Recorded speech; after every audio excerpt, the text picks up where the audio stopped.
Sí, varían las versiones. Y en particular, bueno, en una aparece la figura de esta como bruja, pero además en general, ¿qué varía?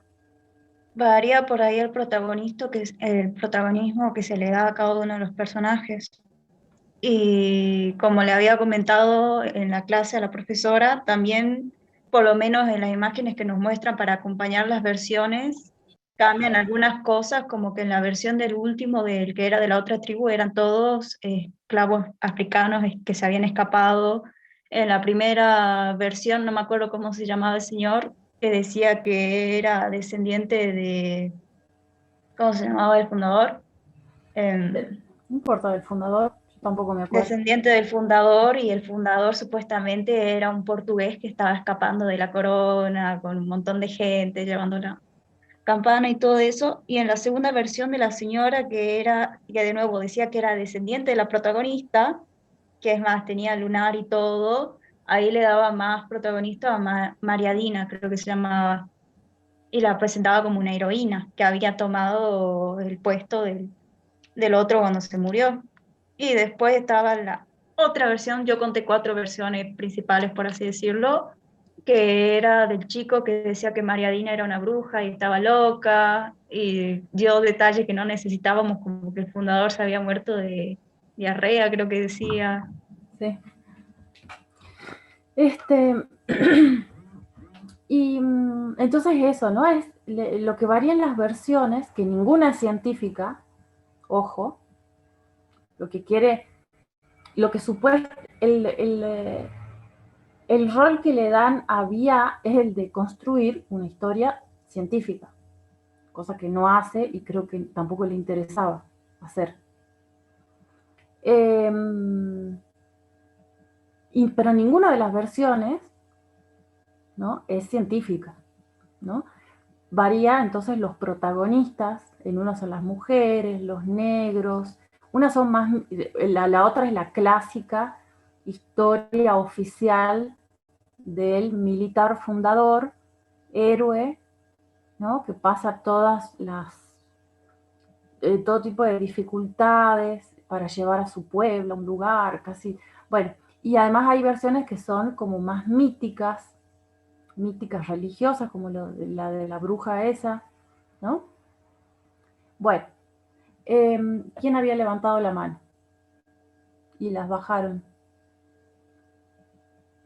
¿Quién más quiere leer el punto uno? Es muy bien lo que explicó Juan Pablo. A ver, ¿quién quiere aportar algo más? Profe, Sí, yo le quisiera leer lo que yo tengo ya preparado. No bueno, era como un borrador, sino ya lo tenía preparado, así como para el práctico. bueno. Bien. Es necesario comprender que el término historia designa dos objetos que requieren ser diferenciados. Es así que por un lado encontramos a la historia de los hechos del pasado, la cual da cuenta de aquellos hechos que ya sucedieron, que ya pasaron y que por ende ya no son. Esta historia, calificada por algunos historiadores con minúscula, no consta del privilegio de poder ser modificados. Podemos conocerlos mediante los estudios que realizan los historiadores, pero no podemos introducir en ellos alteraciones, ya que como se dice, estos mismos son hechos que ya sucedieron en un tiempo y espacio dado, es decir, que ya pasaron y en consecuente estos ya no son. Por otro lado, está la historia como conocimiento del pasado, la cual es designada por algunos historiadores en términos de mayúscula, que a diferencia del anterior, consta con la posibilidad del progreso, con la transformación. Es así que esta historia puede y busca perfeccionarse sin cesar en cuanto al conocimiento del mismo. Y estas posibilidades pueden ser llevadas a cabo gracias al arduo trabajo de investigación que realizan los historiadores. ¿Puedes leer de nuevo las primeras dos frases? Sí. Es necesario comprender que el término historia designa dos objetos que requieren ser diferenciados. Es así que por un lado encontramos a la historia de los hechos del pasado. Entonces ahí. Por un lado, voy a decir, en segundo lugar, que el final de tu texto, en segundo lugar, historia se refiere al conocimiento del pasado, que tiene métodos que progresan, etc. Que se transforman, bueno. Y después decís, en primer lugar, entonces, la historia se puede entender como la historia de los hechos del pasado. No, que hay uno, por ejemplo, la que nos pregunta que hay que diferenciar entre las dos, la historia como hechos del pasado. La O la historia. escribí mal, claro, la escribí mal aquí. Historia Sí, como hechos los del hechos pasado. del pasado, como el pasado mismo, ¿sí? Como todos nosotros que tenemos nuestra historia, nosotros y como individuos tenemos cada uno nuestra historia familiar, de los colegios, etcétera. También tenemos una historia, bueno, como sociedad, pero la historia personal de cada uno de nosotros, nuestro pasado, nuestra historia, ¿se puede cambiar? ¿Pueden cambiar lo que han hecho el año pasado? No. Lo de hace 2 años, no lo pueden cambiar. ¿Lo pueden reconstruir y revivir tal cual? Tampoco, no. Tampoco. ¿Sí? Entonces, si alguien algún científico, tomara la vida de alguno de nosotros y la tratara de reconstruir con fuentes, qué sé yo, carta, mensaje, correos, entrevistas a amigos y familiares, etc. Eso ya sería una reconstrucción, eso ya sería conocimiento del pasado de nuestra vida, ¿sí? Pero el pasado nuestro no lo podemos modificar, está ahí, ya, bueno, pasado. Bien, Fernanda. Bueno, yo creo que como para pasar a otros puntos que pueden llegar a ser más conflictivos y para poder avanzar, creo que ya estaría el punto 1. Creo que me equivoco si digo que está clara la diferencia. ¿Está clara la diferencia entonces entre la historia, la palabra historia como pasado y la palabra historia como conocimiento del pasado? Sí. ¿Profe? Sí. ¿Quién habla? También Gonzalo. Bloch también lo remarca bien eso, de que el pasado es algo que inmodificable. Lo que se puede modificar es el conocimiento del pasado, pero el pasado Claro. en sí es algo que no se puede modificar. Que no se lo puede modificar y que lo único que nos llegan son, o nos dejaron, son rastros, huellas, ¿no es cierto? Entonces me parece muy bueno el ejemplo este, que no me acuerdo si lo pone Bloch o Febre, de que el historiador es como, ¿cómo se llama? Un juez o un detective, algo así, que tiene que reconstruir un crimen que ocurrió, pero que no sabe cómo ocurrió. ¿Sí? Entonces que lo tiene que dar pasos para atrás, ¿no es cierto? Como para reconstruir eso. ¿Lo va a poder hacer con total exactitud? No. Absolutamente no. ¿Lo va a poder hacer con más veracidad que otros? Depende de la ingeniosidad que del investigador también. Bueno, por eso entonces hay detectives, sí. Hay versiones de la historia que son más cercanas a la verdad que otras.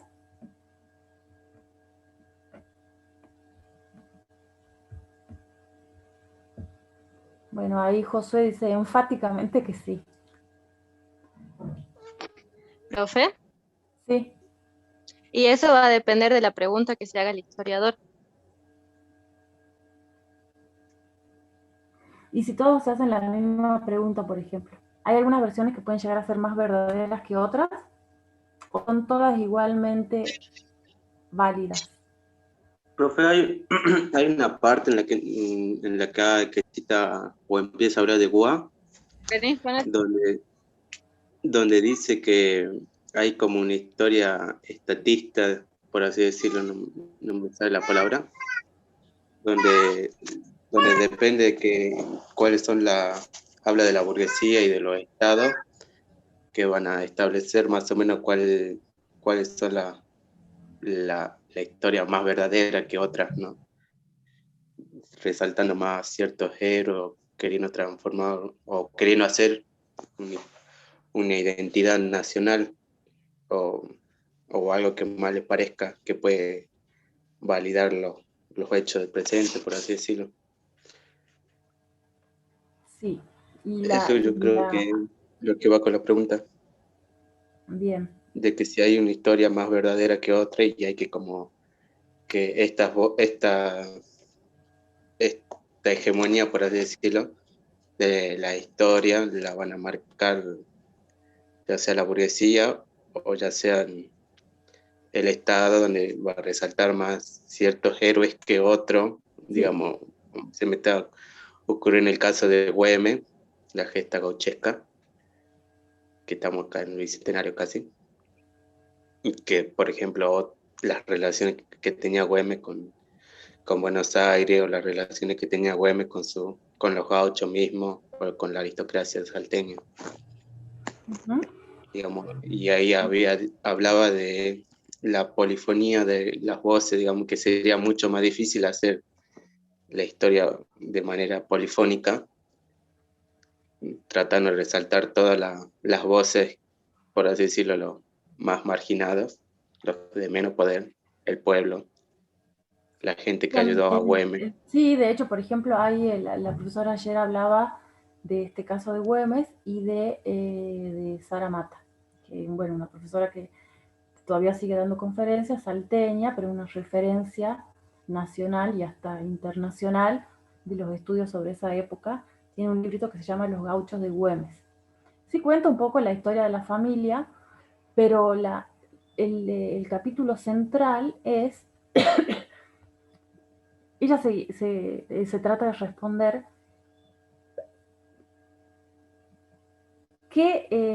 no quién era Güemes, sino qué hizo, qué pasaba en Salta, en la sociedad salteña, que hizo que cientos y miles de personas del campo se entraran a ser gauchos, estos gauchos, digamos, entraran a ser soldados, digamos, guerreros del ejército de Güemes. ¿Qué hizo eso? ¿Por qué? Bueno, entonces hay toda una pregunta importante, ¿sí? Que los gauchos estaban soñando con la patria argentina y la bandera y el escudo. No, nada que ver. Yo había leído por ahí, profe, que decía que Güemes había ayudado mucho, no me acuerdo si fue en el colegio o en algún artículo, que decía que cuando Güemes fue gobernador había ayudado mucho o había repartido mejor, había hecho una mejor distribución de la tierra y de los impuestos, ¿no? Claro, tiene que ver entonces la formación de ese ejército de gauchos tras Güemes, tenía que ver con la necesidad de tierras que había en Salta, bueno, y todo un planteo, ¿sí? Que por supuesto que requiere de una investigación, hay que ver qué tierras había en Salta, quiénes las tenían, quiénes no tenían. Bueno, hay un estudio económico, estructural, digamos, de la economía y la sociedad salteña, que es lo que ella hizo, ¿sí? Entonces, que no se queden si Güemes le dieron realmente un disparo cuando estaba saliendo de esa casa porque tenía un amante y le dieron un disparo en la Plaza Güemes o en la Plaza Belgrano. Una pregunta que no sirve para nada la respuesta, ¿no? No sirve para nada saber si lo mataron, dónde le metieron el tiro y en qué plaza, en qué lugar, en qué plaza fue. No sirve de nada. Bueno, entonces, en fin, creo creo que ha quedado claro, pero a ver, sigamos, leamos a José David Martínez, que escribe la historia como hechos del pasado, hace referencia a aquellos hechos que ya pasaron, como el pasado mismo, algo más individual, más personal, pero que a diferencia del conocimiento, bueno, personal o social, ¿no? Pero a diferencia del conocimiento del pasado, la historia los incorpora para analizarlos, reformularlos, teniendo, bueno, acá no entiendo. Yo, así como yo digo, cuando lea cosas de ustedes y les ponga no entiendo, yo les pido también, por favor, cuando yo diga algo que ustedes no entienden, también me digan no entiendo. Y acá no entiendo. Dice, la historia como hecho del pasado hace referencia a aquellos hechos que ya pasaron. El pasado mismo, individual, personal, social, y agregaría yo. Pero, y a diferencia del conocimiento del pasado, la historia los incorpora, pero eso es lo que hace la historia como conocimiento del pasado. Entonces no entiendo esta frase, pero que a diferencia del conocimiento del pasado, la historia los incorpora, reformula. Eso es lo que no entiendo. Ahí tendrías que, José David, que reformular, a ver si, no sé si vos te das cuenta del error o de lo que no está claro. Gabriel, creo que levantó primero la mano. Sí, hablando sobre Güemes, ya que estamos hablando y sobre el conocimiento del pasado, una expresión apropiada. ¿Se acuerdan que hace un par de años una sobre un español generó cierta indignación en un sector que está a favor de Güemes, cierta cuestión, y hablando de eso, porque, por ejemplo, hay un conocimiento. ¿Cómo, perdón? No sé si se escucha, No se escucha. porque está medio mal en internet.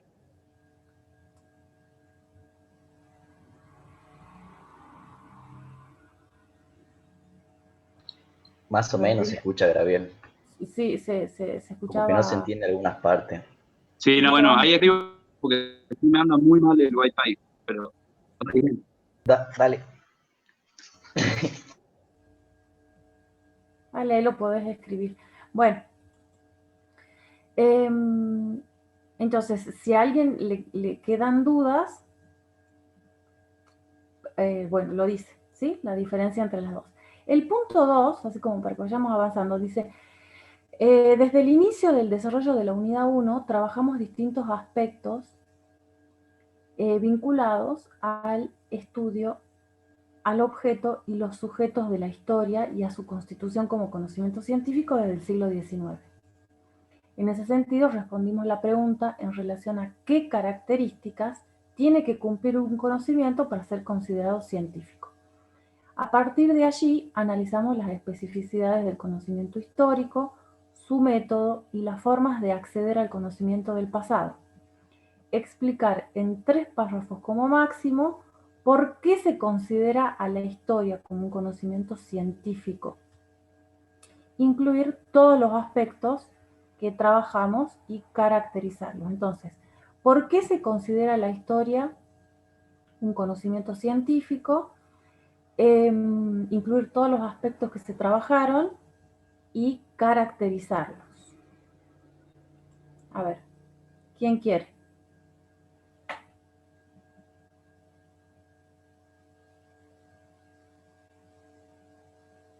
A ver, un borrador, la lectura por lo menos de 2 o 3 ideas de un párrafo que hayan empezado a escribir sobre ese punto. A ver, Pía.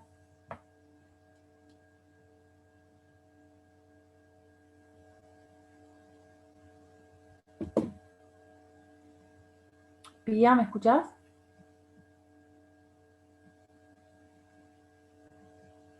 Bueno, otra persona hasta que Pía pueda hablar. Ah, bueno, ahí está. ¿Vas a explicar, Pía?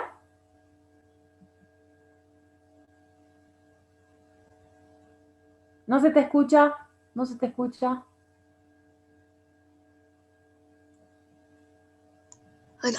Ahí está. Decía, profe, que esto es un concepto. Yo voy directamente a ir agregando a medida que usted me vaya diciendo que puedo completar o que puedo quitar. A ver.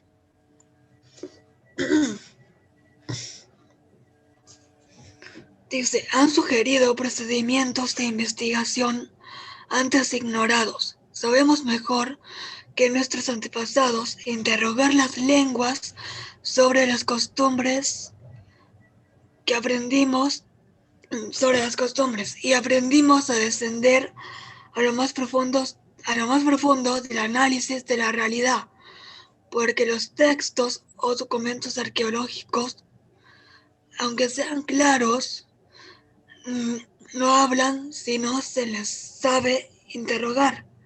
En términos históricos, toda investigación presupone desde sus primeros pasos que la encuesta tenga ya una dirección determinada, ya que ninguna observación pasiva, suponiendo que sea posible, ha producido nada fecundo. Bueno, eso que estás leyendo es casi textual de Febre. Sí. Bueno, y él tiene una forma muy particular de expresarse, entonces se nota mucho que es de Febre. Sí, profe. Claro. Digamos que ahí aporta en esa parte, está bien porque ahí aporta elementos que a vos te pueden servir para explicar, ¿sí? Sí. Ahora, a ver, ¿quién más puede leer su borrador o definitivo, no sé?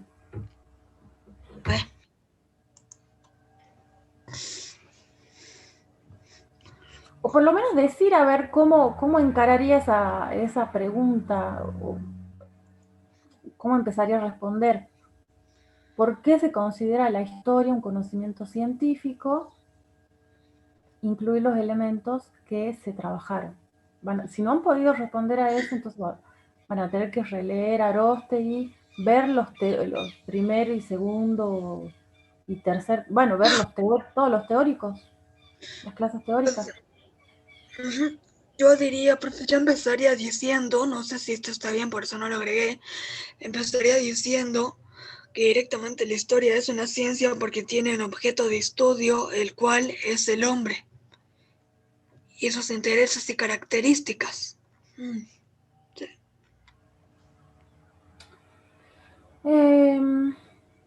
Bueno, si uno dice el objeto de estudio es el hombre, el objeto de estudio de la medicina también puede ser el hombre. Buen punto, sí, es cierto, tienes razón. Claro. Profe, Sí. ¿puede repetir la pregunta? Decía, él es el punto 2, ¿no? Dice, la pregunta la repito entera. Desde el inicio del desarrollo de la unidad 1 trabajamos distintos aspectos vinculados al campo de estudio, el objeto, los sujetos de la historia y su constitución como conocimiento científico desde el siglo XIX. En ese sentido respondimos la pregunta en relación a qué características tiene que cumplir un conocimiento para ser considerado científico. A partir de allí analizamos las especificidades del conocimiento histórico, su método y las formas de acceder al conocimiento del pasado. Yo me acuerdo un teórico donde la profesora les preguntaba cuáles son los pasos del método científico, alguien dijo la observación, etc. Bueno, entonces, a partir de allí, ¿sí? De todo lo que se dijo en los teóricos, etc., y en las clases, explicar en 3 párrafos como máximo por qué se considera a la historia como un conocimiento científico, incluir todos los aspectos que se trabajaron y caracterizarlos.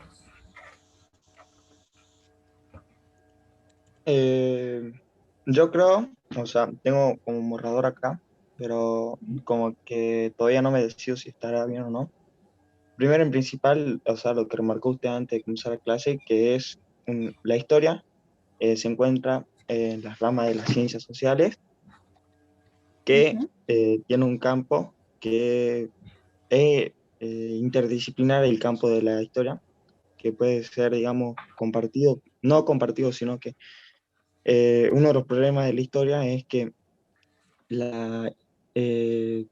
su campo abarca todo, digamos, puede abarcar desde la antropología, la sociología, todo tipo de campo, o sea, ayudarse de esos conocimientos de los otros campos. Pero lo que va a determinar lo que determina qué es el campo, perdón, el objeto, el campo no determina el objeto de estudio de la historia. No sé si se me entiende. El campo Que no determina. Algo que decía Rostegui, algo así, no me acuerdo bien, que sino que el objeto es lo que, o sea, el objeto de estudio lo que direcciona a lo que quiere ir la historia. Claro, lo que define una ciencia en particular, una disciplina en particular, es el objeto de estudio.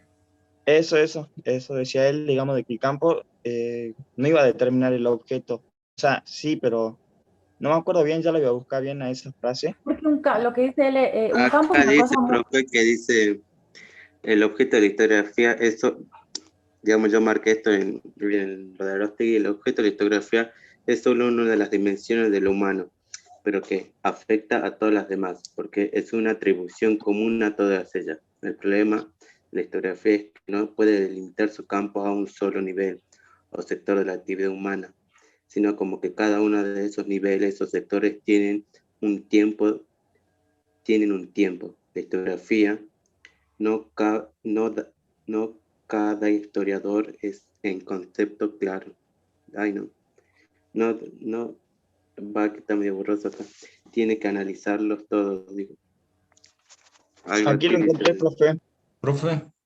Sí. Dice, debe tenerse... A ver, perdón. Somos 56 personas y más o menos siempre participan los mismos. Así que lo que les pediría es que a los demás se animen a participar, porque realmente uno sirve para ir corrigiéndose y bueno, si definitivamente no quieren porque no pueden o por lo que sea, vayan tomando nota para elaborar algo después y poder entregarlo en estos días, ¿sí? Profe, bueno, Gonzalo y después Delfina. Lo que quiero remarcar que dice que debe tenerse muy en cuenta que aquello que define una disciplina esencialmente no es su campo, sino su objeto. Ahí está. Claro. Entonces, el campo más o menos te condiciona la disciplina. Obviamente, a ver, si el campo de estudio es, no sé, ¿qué les puedo decir? El mundo natural, y sí, obviamente que ahí no entra la historia, ¿sí? Un campo de estudio de las ciencias que sea la naturaleza, ninguna va a tener como objeto de estudio al hombre en sociedad. Aunque hay veces que algunas se cruzan, ¿no? Pero bueno, no sé si Delfina quiere seguir hablando, o porque había levantado la mano, pero ya la bajó. Ahí le agrego un poquito más de lo de Febre. Ajá. A ver.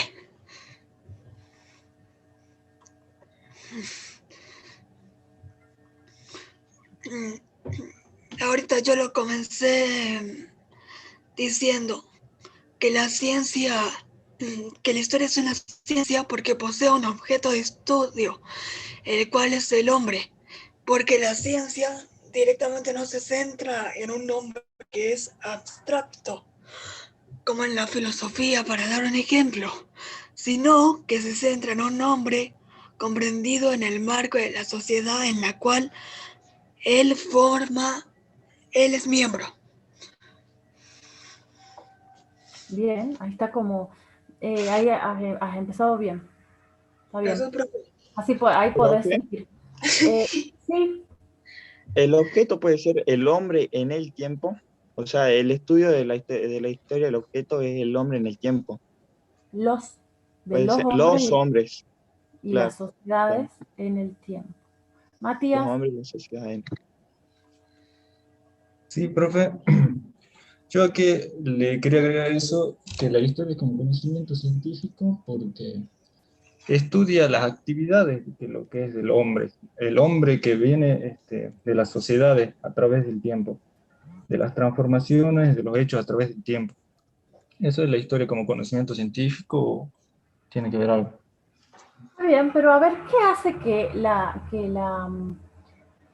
¿qué hace que la historia, porque yo puedo contar historias, digamos, la gente de la película contaba sus historias. Ahora, ¿qué, cómo se llama? ¿Qué hace que sea científica la historia? El método. La pregunta, por la Luz, historia, ¿tiene la mano levantada? ¿Puede ser? profe, Sí. Sí. las preguntas hace que, porque si no habría preguntas no habría historia. En parte eso. Sí. Luz. Claro, eso también es lo que quería agregar, digamos que para conocer y que lo que diferencia de una persona común y un historiador, que es el que practica la historia como ciencia, es que él sigue un proceso, un método, que se basa en eso, en cuestionarse, en hacerse preguntas, y además que es el que se encarga de tener contacto con esas huellas del pasado, que serían las fuentes y todo eso. Ese proceso que abarca la búsqueda de fuentes ya sean orales, ya sean en el arte, en el paisaje, ya sabemos que hay escritas, ya sabemos que hay más de una fuente. Ese proceso de búsqueda de respuestas en esto es lo que también creo que contribuye a hacerla una ciencia. Bien. Pasa entonces por el método, pasa por las preguntas, por el planteamiento de problemas. Florencia, ¿querías decir algo? Sí, profe, bueno, para agregar a lo que dicen compañeros, también sería el lenguaje o la forma también de comunicar los conocimientos que se adquirieron. Exactamente.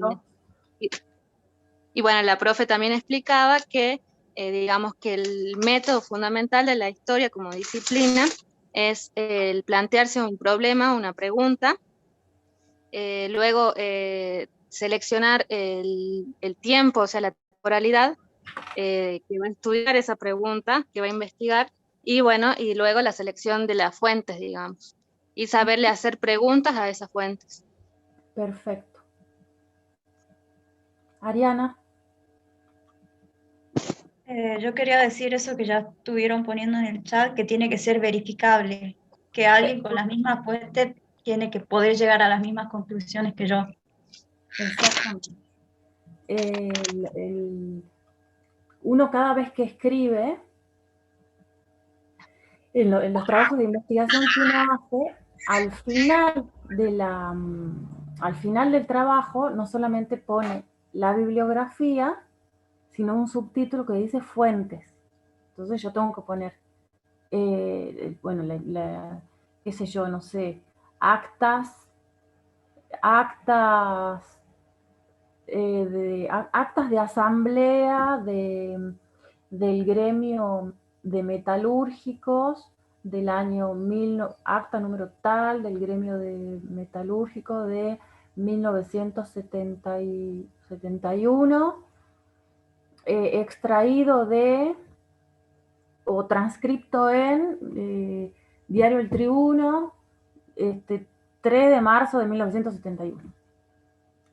¿No? 2. Y así, enumerar todas las fuentes. ¿Por qué? Porque alguien va a agarrar ese trabajo, seguramente no cualquiera, ¿sí? Evidentemente gente que también está en investigación, va a agarrar ese trabajo, me puede llegar a cuestionar algo, y interesarse en ver las fuentes que yo trabajé y cómo las trabajé. Y quizás a partir de las mismas fuentes escriba algo distinto. ¿Qué va a ser mejor? ¿Qué va a ser más veraz? Bueno, no sé. El que siga un mejor método, una visión más científica sobre el problema que se está planteando. Bueno, ya vamos a ir a eso. Pero todo lo que han ido nombrando es efectivamente lo que hay que explicar ahí. Es una ciencia social, la historia es una ciencia social que surge como ciencia, no como actividad humana, porque actividad humana, desde las primeras comunidades, empiezan a querer registrar su historia. ¿Sí? de diferentes formas, a través de fábulas, de mitos, de historias que se transmiten por la oralidad, ¿sí? Canciones, poemas, etc. Ahora, como ciencia, surge en el siglo XIX. ¿Qué significa esto que se define como ciencia? Bueno, podríamos decir que no sé si la profesora lo dijo así, pero se institucionaliza. Se institucionaliza y se empieza a definir como una actividad con ciertas reglas, con ciertas normas para cumplir ese requisito de que los resultados de esta ciencia histórica dé como resultado conocimiento histórico, conocimiento científico, ¿sí? Y entre todas esas reglas, digamos, que tienen todas las ciencias, todas, es, por ejemplo, por supuesto, un campo común con otras ciencias, ¿sí? Que es lo que ustedes estaban hablando ahí a partir de Aróstegui. El campo de las ciencias sociales es uno solo, pero dentro de las ciencias sociales hay varias ciencias, varias disciplinas con sus objetos de estudio particular. Entonces ahí tienen que definir cuál es el objeto, cuál es el objeto de estudio de la historia, tomando de acá y allá de Bloch, de Febre, de Aróstegui, para ustedes armarse una definición propia del objeto de estudio, no inventando, sino tomando de los autores. Y siempre teniendo en cuenta una cosa fundamental, la cuestión del tiempo. Profe. ¿Sí? No nos interesa cómo eran antes, en general, las sociedades, sino los procesos de cambio. ¿Sí, Fernanda? Yo ahí tenía una duda. En el transcurso que leía el texto de Aróstegui, me surgió la duda porque mencionaba historiografía y quisiera que si me puede hacer esa diferencia de que por ahí no termino de concebir si es que son iguales o en qué sentido, porque menciona como que el objeto de estudio de la historiografía son los procesos sociotemporales. Claro, lo que pasa es que Aróstegui, a ver, como la palabra historia significa dos cosas distintas, ¿sí? Que es lo que explicábamos para el punto 1, la palabra historia significa dos cosas distintas. Es una ciencia que estudia el pasado y a la vez se refiere al pasado. Entonces, Aróstegui dice, ante ese problema, lo que podemos hacer es llamar historiografía a la historia como conocimiento.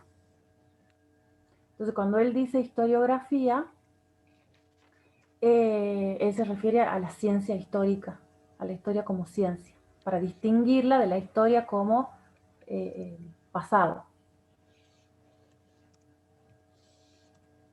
Perdón, profe, ¿cómo dijo la historiografía como...? Claro, para él usa la palabra historiografía para referirse a la historia como conocimiento, a la ciencia histórica, a la disciplina. ¿Se entiende? Sí, profe, yo ahora sí la comprendí.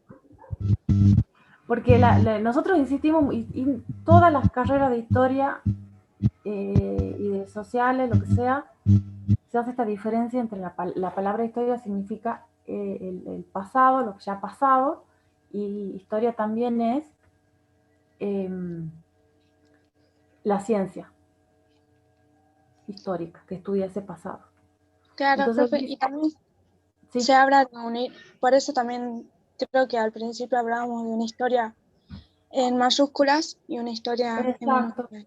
Entonces, historiografía, él usa esa palabra historiografía para referirse a la historia con mayúsculas, la historia, al conocimiento histórico, a las elaboraciones de los historiadores, a la ciencia, de la disciplina, para diferenciarla del pasado, de eso que es inamovible, que no se puede cambiar. ¿Sí? Entonces, cuando le decía la ciencia histórica, la historia se convierte en una ciencia y no una actividad así de alguien que se sentó a escribir porque tenía ganas.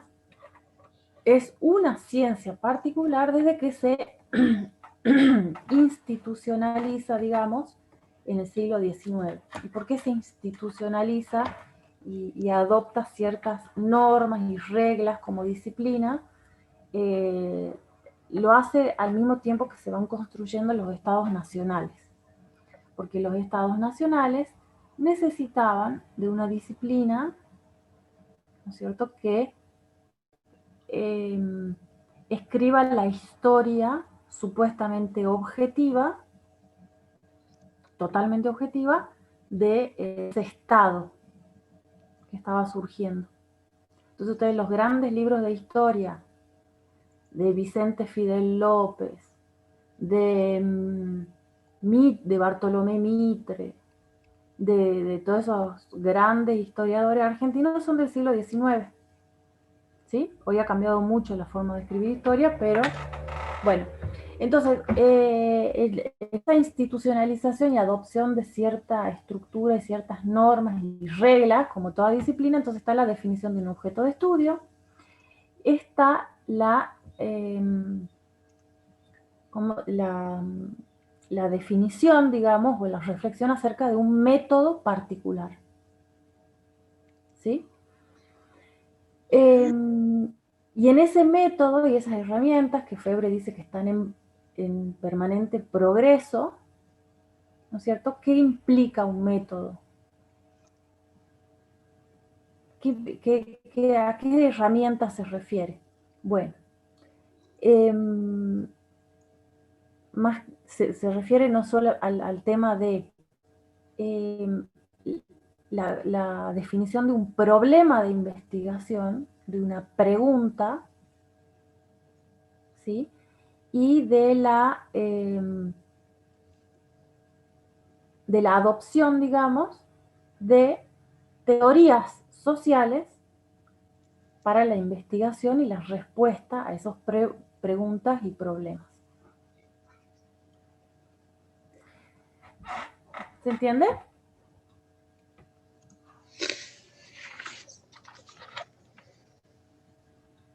Sí, profe.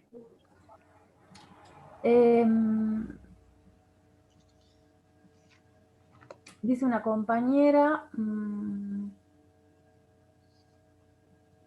creo que antes, más que nada, se quería que se escriba la historia para legitimar el poder y el presente de ese momento. Y hoy también. Y hoy también. José David escribe, la pregunta de la historia es siempre en torno al cambio, porque pretende explicar los hechos del pasado para comprender este presente y poder generar diversos futuros alternativos, las transformaciones del pasado, para poder ver cuáles eran esos proyectos del pasado y explicar el devenir y explicar el presente para transformar el presente y pensar en otros futuros. ¿Sí? Bien. Ahí están bien las ideas de Pérez Álvarez también. Entonces, la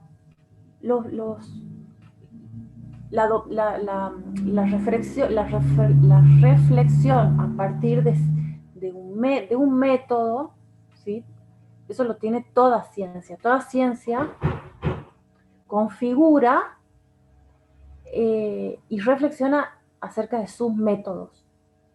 Y en la historia, para nosotros hoy, y en realidad desde principios del siglo XX, y también algunas corrientes del siglo XIX, el conocimiento histórico comienza cuando el investigador se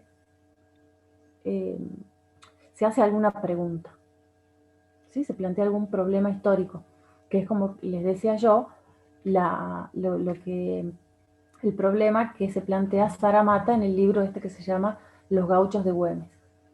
¿Qué hizo que masas de obreros rurales, siglo XVIII, principio del siglo XIX, formen un ejército dirigido por Güemes, ¿sí? Que contribuyó a la independencia y a frenar a los españoles que venían del norte. ¿Qué hizo? Que los obreros rurales conformen eso. Bueno, es una pregunta de investigación. ¿Por qué tal cosa? ¿Sí? Pero no solamente hay que hablar del objeto de estudio, del método, sino también de qué más, cuando hablamos de la disciplina histórica.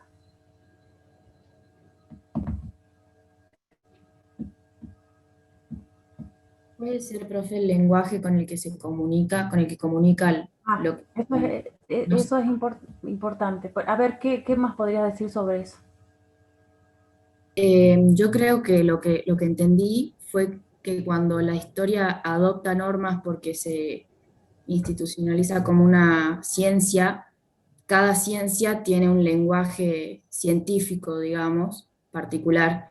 Entonces, la historia tiene que adoptar un lenguaje como más formal, por así decirlo, para transmitir lo que va conociendo y lo que va descubriendo. Claro, desarrolla entonces, desarrolla conceptos y categorías explicativas que forman parte de teorías sociales. ¿Sí? Por ejemplo, el concepto de revolución, el concepto de Estado nacional, el concepto de nación, el concepto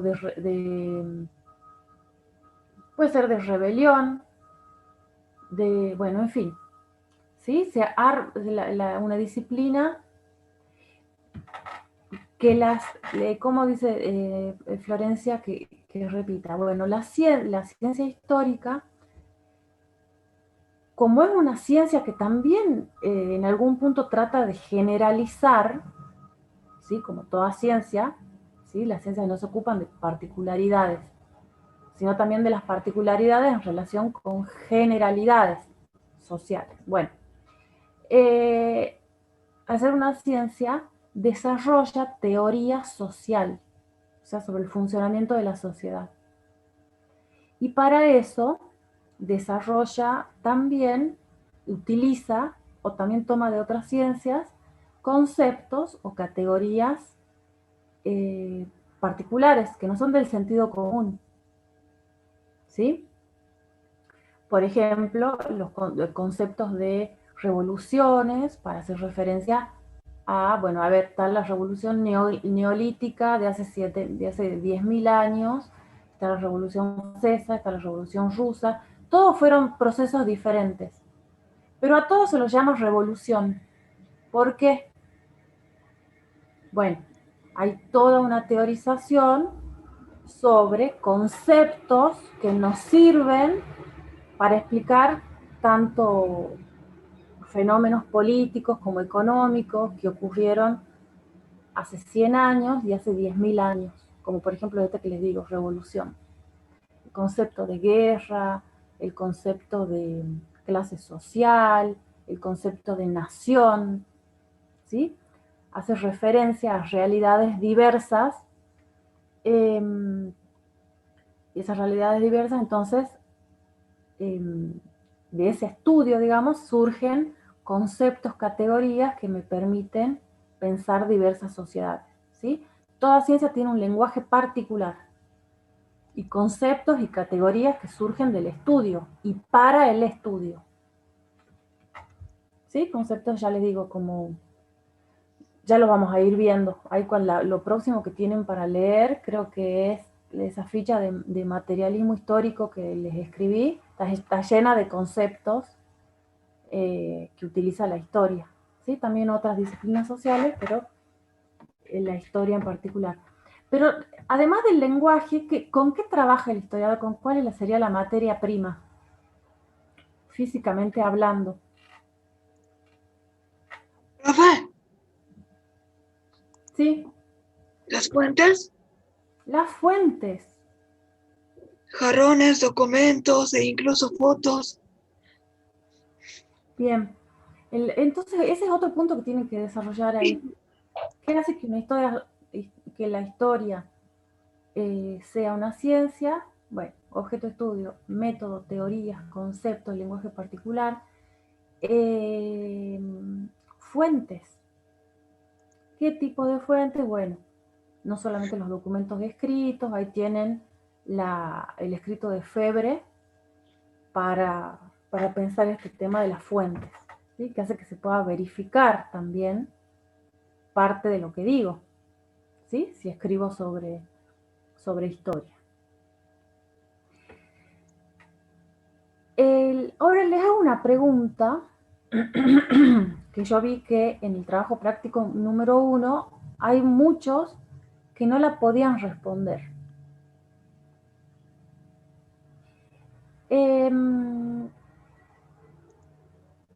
Nosotros tenemos una ciencia del pasado, que es la historia,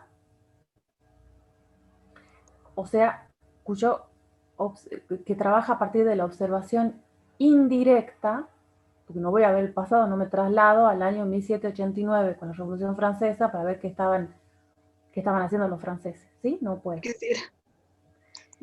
Entonces la observación es indirecta, es decir, es a través de los rastros, documentos, huellas que se dejaron. A eso se refiere con que es indirecto. Conocimiento indirecto, observación indirecta. Es más complicada la observación y el conocimiento que surge de forma indirecta, como los historiadores. Es más complicado eso que la observación directa y el conocimiento directo. Es decir, el que yo estoy observando. Las dos son complicadas. Bueno, a ver, ¿por qué? Porque, por ejemplo, yo tendría que basarme, póngale, el general San Martín o Belgrano, tendría que basarse en sus observaciones o en lo que le dice un militar o un soldado que han ganado o perdido la batalla. Él tendría que basarse directamente en una fuente confiable, en la cual sería el soldado. Porque él no sabe directamente si perdió o ganó, porque él estaba dirigiendo la batalla. Y tampoco lo que diga un soldado por su observación directa es garantía de que es lo que efectivamente ocurrió. Podría también buscar otras fuentes. Pero porque hay diferentes puntos de vista. Sí, es cierto. Porque hay diferentes puntos de vista, que los tengo que reunir, no son todos igualmente válidos. ¿Sí? Porque, yo puedo contribuir algo. ¿sí? En antropología también trabajamos con un texto, no me acuerdo cuál es, el cual dice que no es únicamente necesario estar presente para entender qué está sucediendo, sino que es también necesario saber analizar y obtener metodologías teóricas y metodológicas. Por eso que el presente no es más simple ni puente. Sí, es cierto. Así es. Luz había levantado la mano, me parece. Yo ya la bajo. Entonces, cuando había alguna pregunta del punto 1 del trabajo práctico, del punto 4 del trabajo práctico número 1, y que tiene que ver con la ciencia histórica, y tiene que ver con lo que tienen que escribir para el punto 2 del integrador, es el tema de que la ciencia histórica se funda en el conocimiento indirecto, que para algunos eso es un problema. En cambio, para Bloch no es un problema, porque la observación directa, de estar en ese presente, digamos, mirarlo, dejarlo registrado, no te garantiza una total veracidad. ¿Cuál puede llegar a ser? ¿Cuál es más verdadera? Por ejemplo, más verdadera, tampoco hablemos así en términos así de... ¿Cuál es más completa, digamos? La versión, por ejemplo, de Pía, Luz, Ariana, pues yo digo porque son los que estoy viendo, Pía, Luz, Ariana, Matías, sobre esta clase o la mía, que yo registro todo lo que hacen, la perspectiva de cada uno de ustedes. Tengo la grabación, tengo el chat grabado, tengo el registro que yo hago de qué sé yo. ¿Cuál va a ser más verdadera, la mía o más completa? Repito. ¿La mía o la de Ariana por un lado, la de Matías por otro, la de Luz? ¿Cuál? Y la de usted, profe. Sí. ¿Qué quieren que le diga? Profe, ¿Sí? yo... La de usted, profesora. Porque además soy la profesora, decirle que soy una autoridad. Mentira. Dale, Homero. Aparte, me gustaría decirle que completa tampoco me parece que sea una buena definición como para que sea más verdad o como decíamos. Porque al ser más completa por ahí utilizamos para completar cosas que no son ciertas, entonces por ahí completa, no sé si también sería la palabra. Capaz que... Pero creo que ella se refiere más a los hechos, digamos, en sí, de lo que está diciendo. Digamos a que la... En realidad en ese caso nosotros también tendríamos los mismos hechos, ¿verdad? No, si vos, por ejemplo, ustedes no tienen la grabación de esta clase, no la pueden volver a ver, ustedes no tienen el chat. Pero tenemos nuestros apuntes. Usted tiene más fuentes, se podría decir. Y más autoridad. Bueno, pero eso era claro, se autoriza broma mía. Esa broma mía, aunque es broma mía. Ay, perdón, ¿cómo? Pero nuestros apuntes de sus mismas palabras no es exactamente lo mismo. Aparte, nosotros también podemos revisar el chat y podemos hacer una copia. Bueno, pero más allá de que no sé. Claro, van a haber diferentes percepciones de la misma clase, digamos. Usted también dio el ejemplo una vez en una clase anterior de que usted no va a ver la clase de la misma manera que la estamos viendo nosotros. Claro, la perspectiva sobre la clase es totalmente distinta a cada uno de los que está acá. Ahora, si yo mañana agarro, reviso todo el chat, vuelvo a revisar lo que dijo cada uno de ustedes, incluida yo,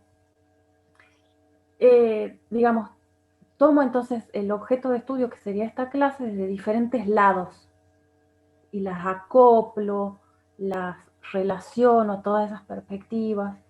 ¿No sería esa una visión más completa, más compleja, más cercana a lo que pasó?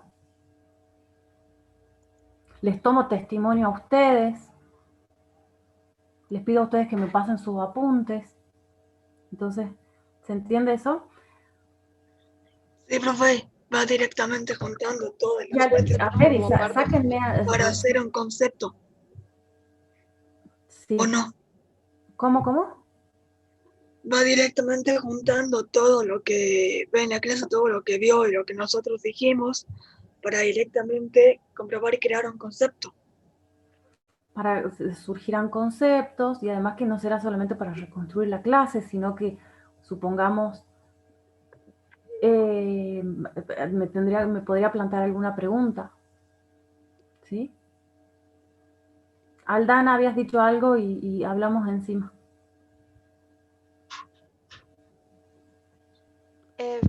Nada, profe, solamente estaba diciendo que seríamos parte de su investigación. Claro, y yo les repito, sáquenme a mí y supónganse que le encomendamos la tarea a Aldana, y yo le paso la grabación y todas la experiencia de cada uno de nosotros, participando acá, etcétera, lo hace ella. Es mucho más completa, digamos, tengo más fuentes, tengo más tiempo de elaborar, ¿no? Bueno, esto en relación al conocimiento directo e indirecto, que también es un tema sobre el que hablar en este punto 2 sobre por qué la historia es una ciencia y la caracterización de cada uno de los aspectos. Cuando la profesora acá puso en el punto 2 incluir todos los aspectos, se refiere a todo esto: objeto de estudio, métodos, esto de la pregunta, de la interrogación, el tema de las fuentes, el tema del conocimiento indirecto, bueno, y todo lo que, el tema del lenguaje, ¿sí? A todo eso tienen que hacer referencia. Digamos, no muy extensamente porque son 3 párrafos nada más, ¿no? Tienen que concentrarlo y precisar bien eso. Y después el punto 3, que ya era incorporando la lectura de Pérez Álvarez, es como el más polémico, digamos. El punto 3, entonces ya era analizar críticamente el siguiente párrafo de Fontana. Primero tienen que analizar, no escribir nada.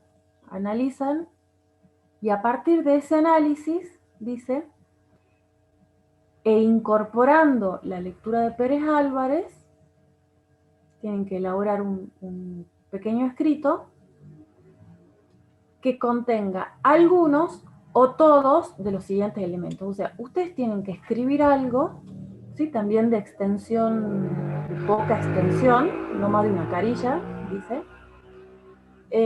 sobre ese análisis de Fontana relacionado con lo de Pérez Álvarez, y en ese escrito que ustedes hagan, se pueden ir guiando por estas preguntas, por estos ítems, ¿sí? Del punto 3. ¿Cuáles son esos ítems? ¿Estamos en el mismo lugar? ¿Todos saben en qué punto estoy, a qué me estoy refiriendo? No. El punto 3 del trabajo práctico integrador.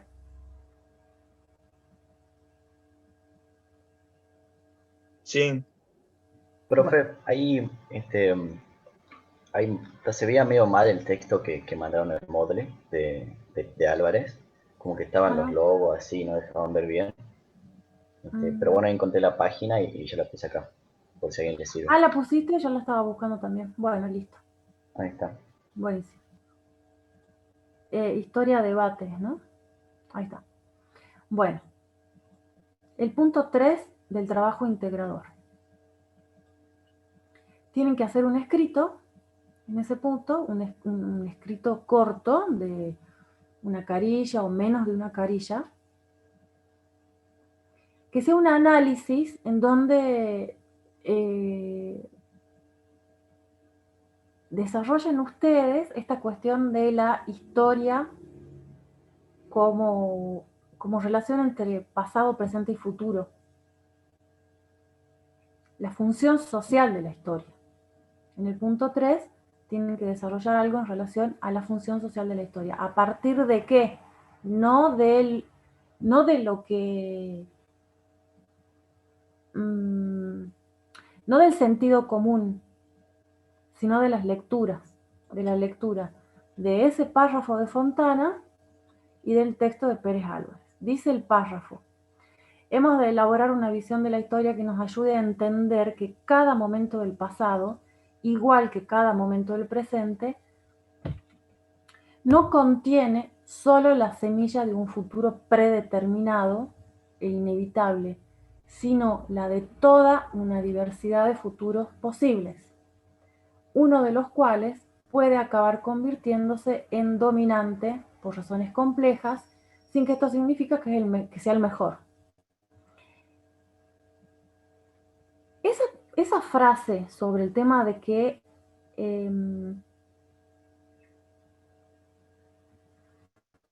cada momento del pasado contiene la semilla de varios futuros. Que en general siempre uno de esas semillas, digamos, son las que se vuelven dominantes, etc. A esa frase, ¿ustedes la entienden realmente? Empecemos por ahí.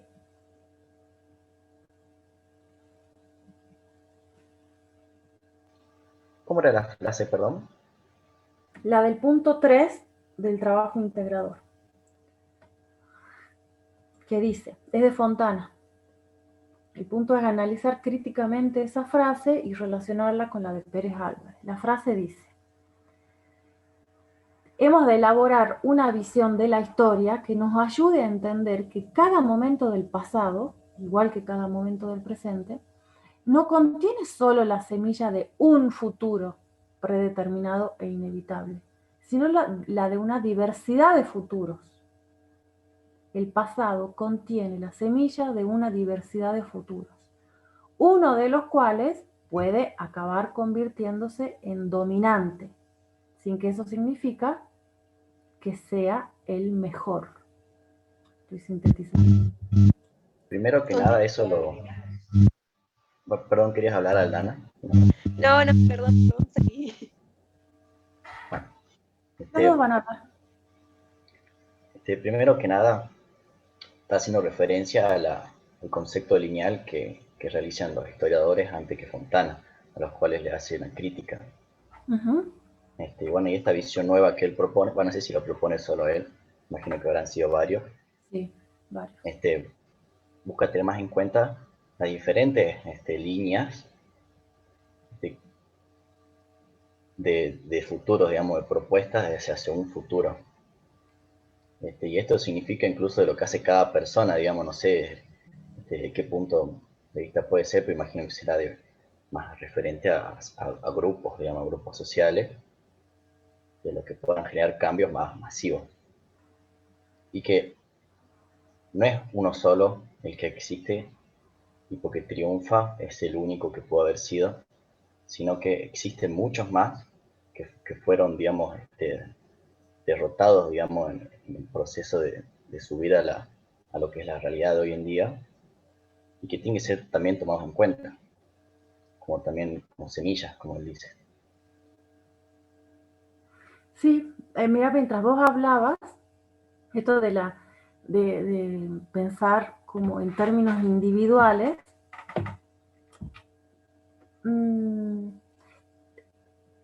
quizás sea fácil entenderlo de esa manera.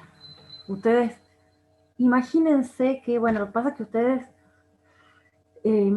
todavía no han tenido que tomar decisiones en la vida, ya, digamos, a esta altura, ¿sí? Pasan los años, más decisiones tienen que tomar, pero piensen que cada decisión que ustedes toman, ¿no? O cada fuerza que se impone en el interior de ustedes,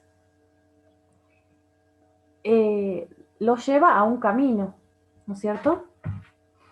Pero tenían abiertos muchos otros caminos, que no significa que no los puedan empezar a recorrer. Digamos, se pueden arrepentir de una decisión y de las consecuencias de esa decisión, no sé, después de un año, supónganse, no pueden volver al pasado, pero a partir de ese punto en el que están viviendo, pueden, bueno, investigar su pasado personal, digamos, y decir, bueno, a ver, volvamos de alguna forma a esto y podemos reconducir la vida de... Bueno, en las sociedades, como menos conscientemente, cada vez menos, porque yo creo que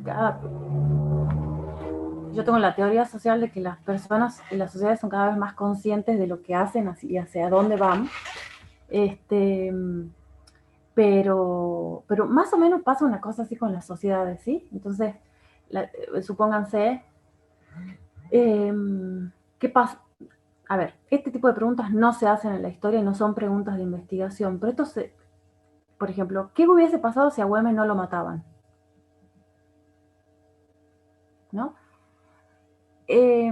Esas preguntas no se hacen, casi que está prohibido, porque se llaman preguntas contrafácticas, es decir, suponiendo que no pasó lo que pasó, y lo que pasó inevitablemente es lo que pasó, digamos, no hay vuelta atrás, ¿no?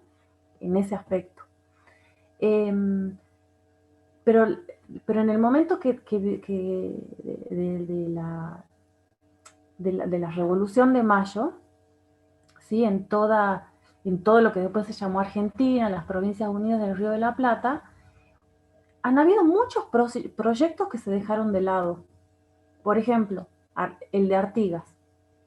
El de Artigas, que era hacer una gran confederación de provincias, al estilo de lo que es hoy Estados Unidos, una gran confederación de pequeños estados más o menos independientes, la distribución igualitaria de la tierra, y tenía un proyecto como bastante revolucionario. Artigas. Bueno, lo de Artigas quedó muerto, digamos, se le impusieron otros proyectos, ¿sí? Pero es una semilla que está ahí, lo que planteaba Artigas y muchos otros. Entonces, se refiere ahí Fontana que a lo largo de toda la historia hay caminos que todavía no se han recorrido, hay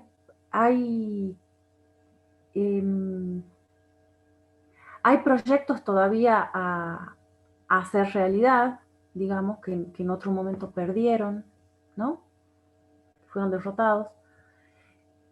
Pero para que alguna vez se hagan realidad los tengo que conocer, ¿no? Entonces, ahí la importancia de la investigación histórica en relación al futuro.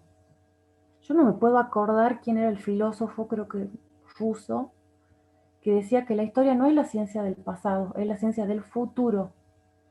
Sí. No, que la historia no se ocupaba del pasado, que la historia se ocupa del futuro. Y era un filósofo del siglo XIX, que no me puedo acordar quién es, pero que él decía que la historia se trataba del futuro.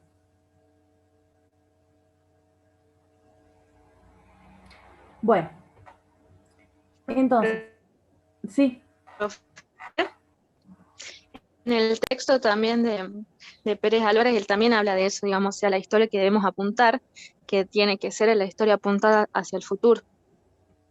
Claro, ese es el nudo del planteo de Pérez Álvarez, que ahora acá vamos a ver, entonces, lo que ustedes tienen que hacer en este punto 3 es elaborar un escrito acerca de esta cuestión de la función social de la historia, tomando la frase de Fontana que acabo de leerles y lo de Pérez Álvarez. En ese escrito,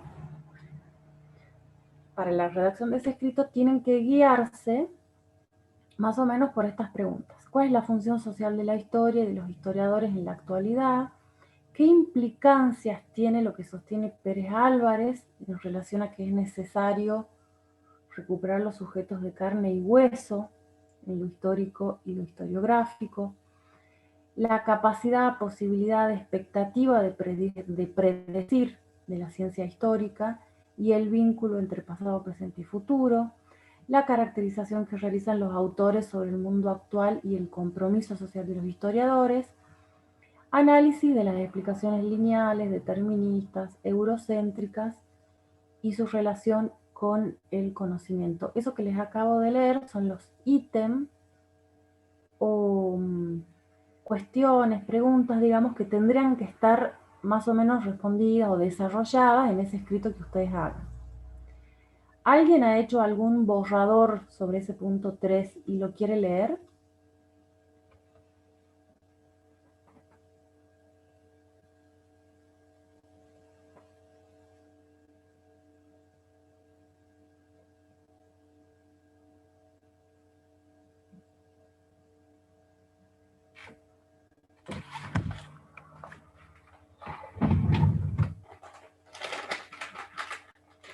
¿Han leído el texto de Pérez Álvarez?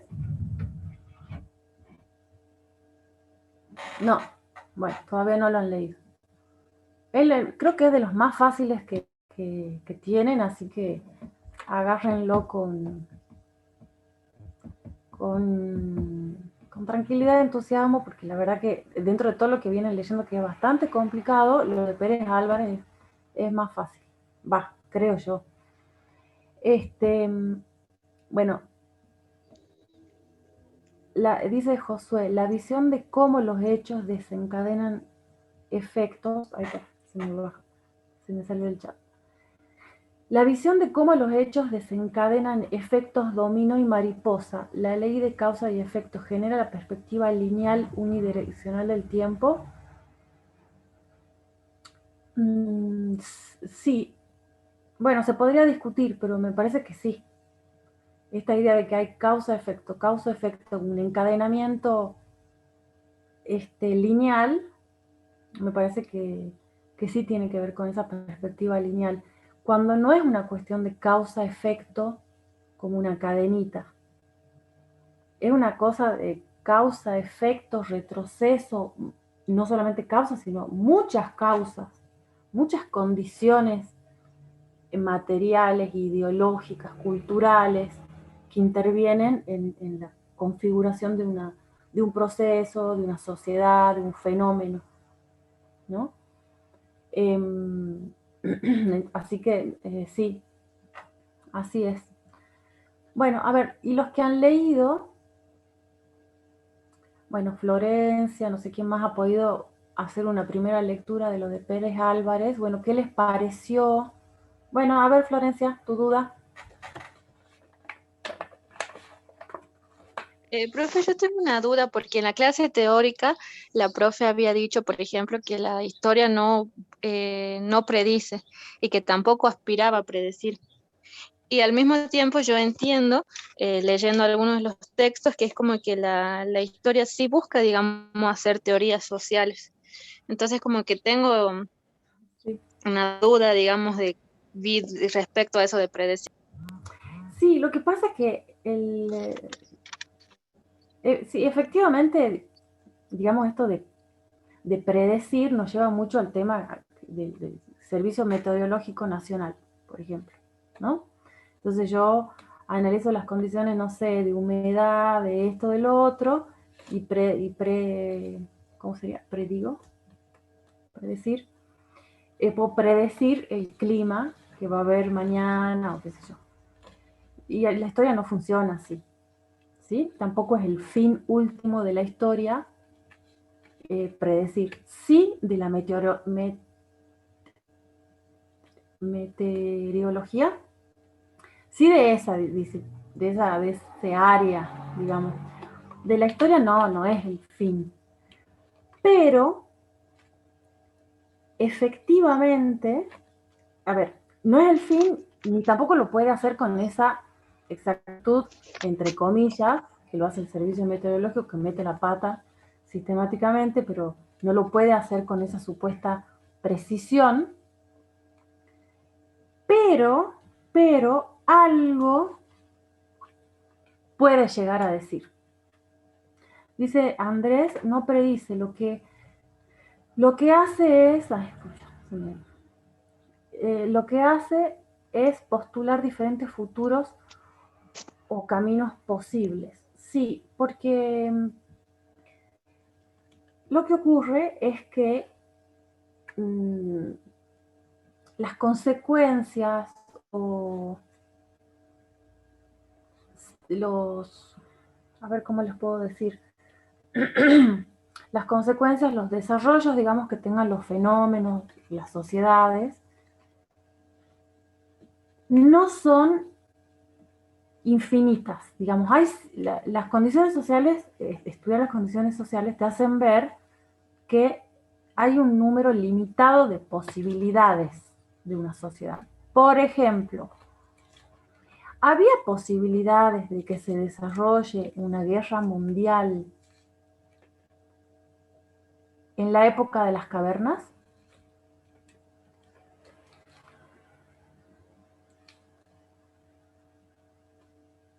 No, profe. No. No. No había posibilidades. Y no había posibilidades porque uno estudia las condiciones, no existía ni siquiera el mundo en la realidad, en el sentido de que no eran comunidades no estaba organizado como estados que se conocieran entre sí, no estaban dadas las condiciones, exactamente. Entonces, yo puedo predecir que si volviéramos a un tipo de sociedad como esa en el Paleolítico, no se van a dar guerras mundiales. Se pueden dar otros procesos.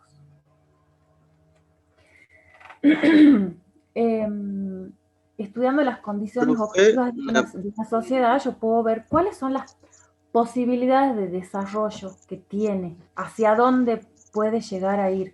No es que van a ir hacia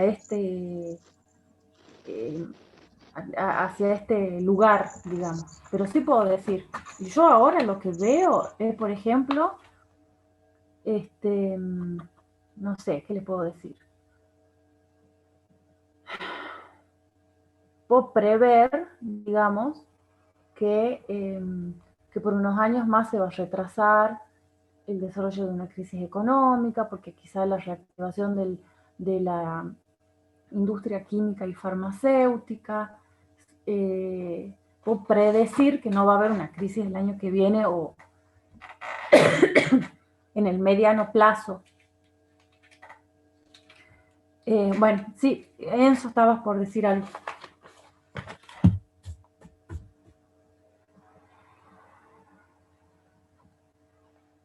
¿Enzo?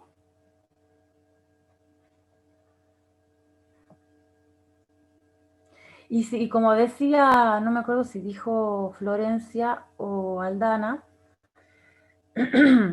la historia parte y toma y construye también teorías sociales, ¿no? En interacción con la sociología, la antropología, construye teoría social también. Y en ese sentido, si tengo una teoría, las teorías me permiten prever ciertas cosas, ¿no? Por eso está muy bien la pregunta que hace, o había hecho Fernanda, ya no me acuerdo si era Florencia o Fernanda. Está muy bien la pregunta y el cuestionamiento que se haga ella. Sobre ese punto vas a tener todo tipo de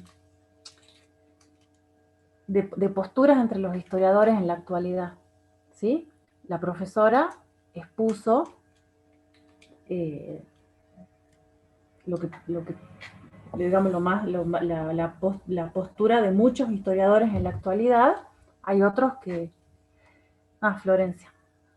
Hay otros que de ninguna manera se puede prever, pero absolutamente nada, y hay otros que ya, bueno, prácticamente parecen brujos, ¿sí? O se creen brujos, más bien.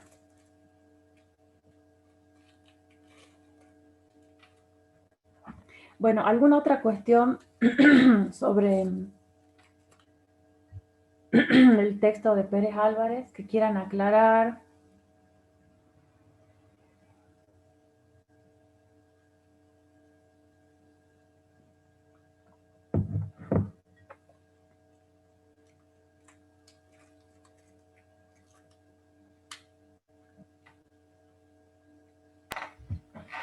Profe, Sí.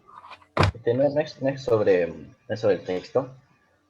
Por problemas personales creo que no voy a poder terminar el trabajo práctico para la fecha. Va a haber recuperatorio, porque si no voy a tener que hacer igual. Sí. ¿Sí? Buenísimo.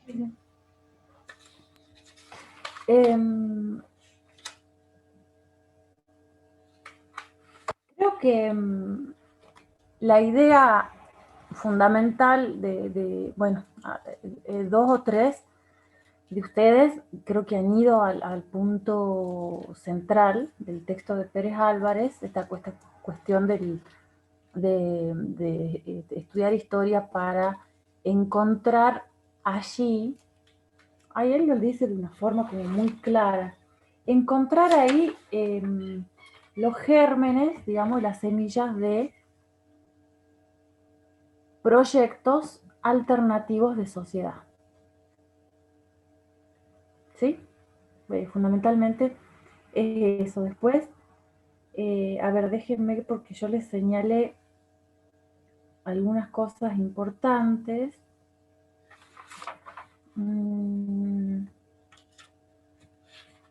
Ustedes deberían retomar.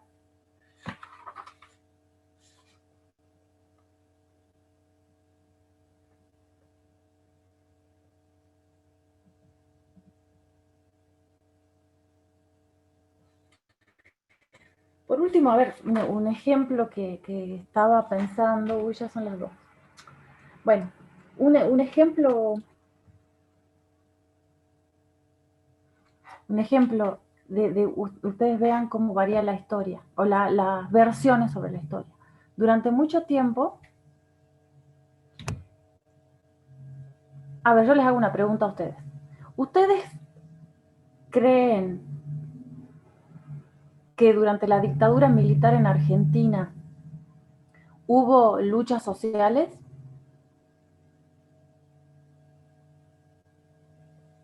¿Cuáles? Sí. ¿Cuáles? ¿O fue una dictadura que reprimió y impidió, digamos, que se desarrollen luchas? Profe, ¿podría repetir la pregunta? No escuché. Para ustedes, en la época de la dictadura acá en Argentina, de la última, 76-83, especialmente durante la primera parte de la dictadura, ¿hubo luchas sociales o fue una dictadura sangrienta que impidió el desarrollo de toda lucha social?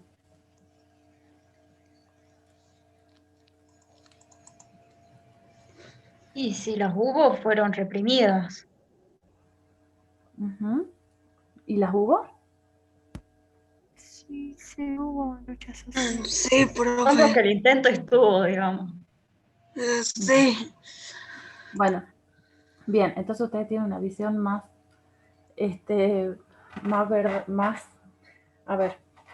verdadera de la historia que la que tienen muchos historiadores. Bueno, durante mucho tiempo se decía que durante la dictadura era tal la represión que nadie se había movido, o sea, o resistido o reclamado.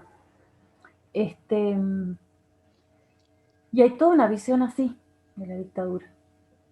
Y hay todo otro grupo de historiadores que dicen, no, durante la dictadura, los que o a lo sumo se dice, bueno, estaban las madres y abuelas de Plaza de Mayo. Bueno, no. Desde el 77, 78 comenzaron a haber muchas huelgas de la clase obrera que antes no se estudiaban ni se querían estudiar. O sea, son experiencias de lucha que se querían ocultar. ¿Sí? Otro ejemplo que les quería dar, bueno, se me fue de la cabeza. Pero fíjense cómo cambia las versiones sobre el pasado a partir de la propia, del punto de vista del historiador, ¿sí? De querer dar cuenta solamente de una parte de la historia o de toda la historia. O, digamos, de varias partes de la historia. Ya les digo, el pasado es un objeto de estudio que es necesario verlo desde diferentes lados como para dar una visión más completa. ¿Sí? ¿Profe? Sí. De la historia que usted, esto de lo que fue el golpe militar, por ejemplo, no hay muchos datos, ¿verdad?, al respecto de todo lo que se hizo. Y por esa razón o sea, se reconstruyen a través de lo que cuentan las personas y todo lo demás. Bueno, eso es claro, este tema te puedes hacer teoría sobre la ciencia histórica con esto, porque muchos te van a decir, no hay fuentes. Pero están los diarios. Vos vas a la biblioteca, a la hemeroteca, la biblioteca del archivo histórico acá, y están todos los diarios del Tribuno, de todos los días, desde 1949 hasta el día de hoy, de todos los días del Tribuno, y después de diarios que aparecieron y desaparecieron. O sea, sí hay fuentes. El tema ahí es que los historiadores ni siquiera se preguntaban. ¿Me entendés?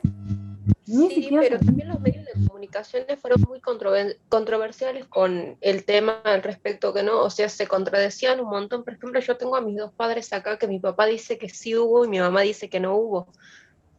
Ah, ajá. Bueno, yo tengo un compañero de de que él es profesor en el terciario, que él hizo una investigación sobre las huelgas durante la dictadura en Salta. Entonces, está la huelga del 77, 78 y 82, creo. Bueno, ya 82 ya a los finales, cuando la dictadura estaba en crisis. Así que, digamos, por eso se dice, cuando no hay fuentes, las tenés que buscar hasta por debajo de las piedras, ¿no? Pero la historia no es solamente la historia del Estado, las instituciones, la represión, sino también de la gente, de los grupos sociales, que se organizan, protestan, resisten, ¿no? Bueno, se nos hizo tardísimo, yo sé que tienen clase de algo.